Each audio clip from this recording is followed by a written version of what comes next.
right, John Miller, thanks very much. We'll update you as soon as we know something. I think one of the questions everybody has had all along, speaking of the search for the suspects, is did the people who designed the World Trade Centers have any idea how vulnerable they were? Did they contemplate terrorism and what it could do, and particularly terrorism of this kind? And we're going to find out right now, because we're going to go to John Magnuson, who is one of the engineers who helped design the World Trade Centers, and he's joining us from Seattle because that's where his firm is located. And good morning to you, Mr. Magnuson. Good morning. What about my question? Did you know how vulnerable the building was?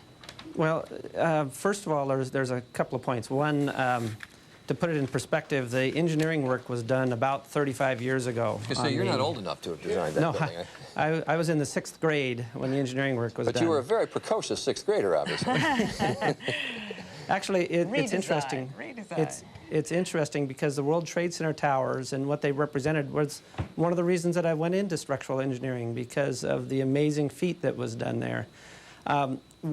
First, before I even answer the question, I just want to express how the personal sorrow that I feel for this whole situation, because just like every American, I feel that sorrow, but even more, all structural engineers around the country, they dedicate their careers to designing buildings to prevent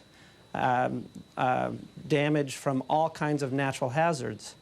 And when you see an unnatural hazard like this, you just have this horrible, sick feeling and helplessness about the whole situation. It's been interesting because I've had emails come to me from people all over the country, architects and engineers, leaving messages on their website, and they basically said that they haven't really heard the right question yet in the interviews. In fact, my partner Ron Klemenzik and I, we have fielded over 60 interviews about the World Trade Center, and the question hasn't been right yet. The question has always been, why did the buildings fall down?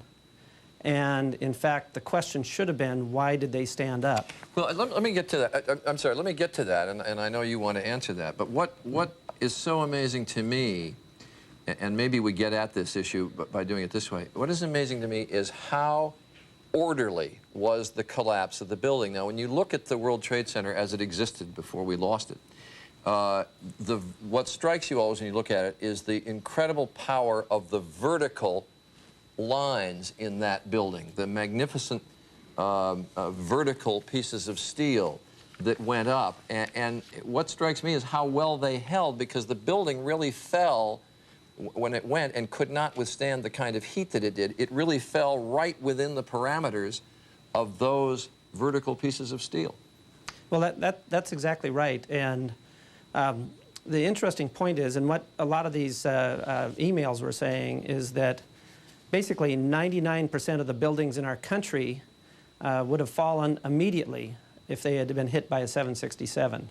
And this building was able to stand, both towers actually were able to stand for about an hour after a direct hit.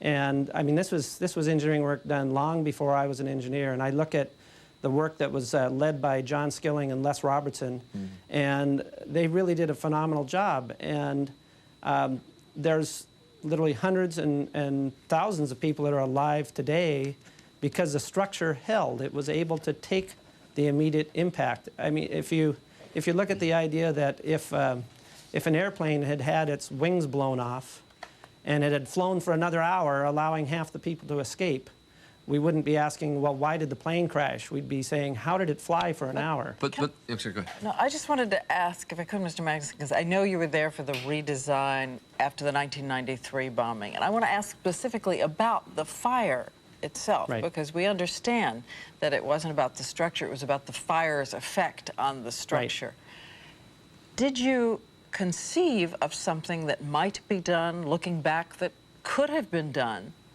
that right, could have prevented and insulated a fire from taking the rest of the building down? Right. All office buildings, all buildings anticipate the possibility of fire. The steel loses its strength. The structural steel in a building loses its strength when it reaches about 1,500 to 1,600 degrees Fahrenheit. And so in buildings, there are two primary means of defense against that. One is to put fireproofing insulation on the steel so that in the event of a fire, it keeps it from reaching that temperature for 3 or 4 hours. The second thing that is done is to put in sprinkler systems. Now, unfortunately, when you bring a plane into a building, in the side of the building, I am sure that the fireproofing was scraped off and destroyed, and there was bare steel exposed. And the second thing is that when the plane came in, it's very likely that the sprinklers were damaged. But even if they hadn't been damaged, they deliver water. And for a jet fuel fire, you need to have fire-suppressing foam. If you look at airport incidents and aviation accidents, they spray foam on the fire. They don't spray water on the fire. And these were fully loaded planes, and as John Nance told us yesterday, that's about 14,000 gallons of jet fuel. So the amount of heat that that generates, I wouldn't imagine it damaged the sprinkler system. I just imagine that it vaporized it.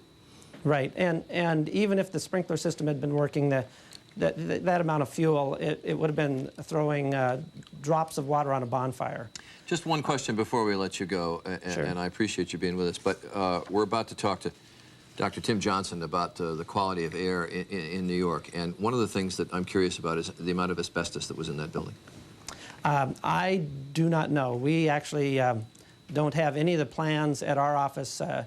I mentioned there was 2 lead engineers on this, John Skilling and Les Robertson, and Les Robertson was in the New York office, and all of the plans and specifications are in the New York office. But I do want to say one more thing, and Sure. that is that in many of the questions that I have been asked in interviews are along the lines of, well, what does this mean for buildings in the future, and should we be hardening buildings? Should we be putting in foam systems so that if there's a jet fuel fire inside a building, that we can handle it? Well, the question is, as a society, how do we address this problem? And it's not hardening the buildings. It's not trying to design buildings so that they can take impacts from jets. That's not the problem, because even if we could harden the buildings, the problem becomes the fact that these airplanes are becoming flying weapons, and that's the realization.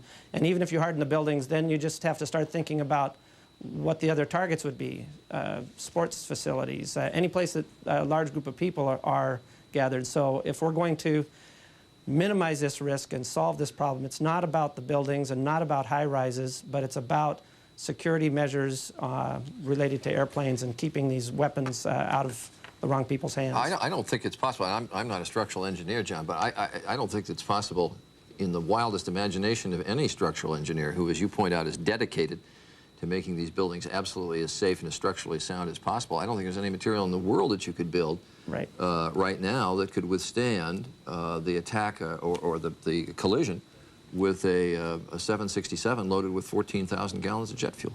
Right, you're right, but I'm not sure a lot of people understand that. And even if you take a 767 and say, we'll design for that, well, then what about a 747? Yeah.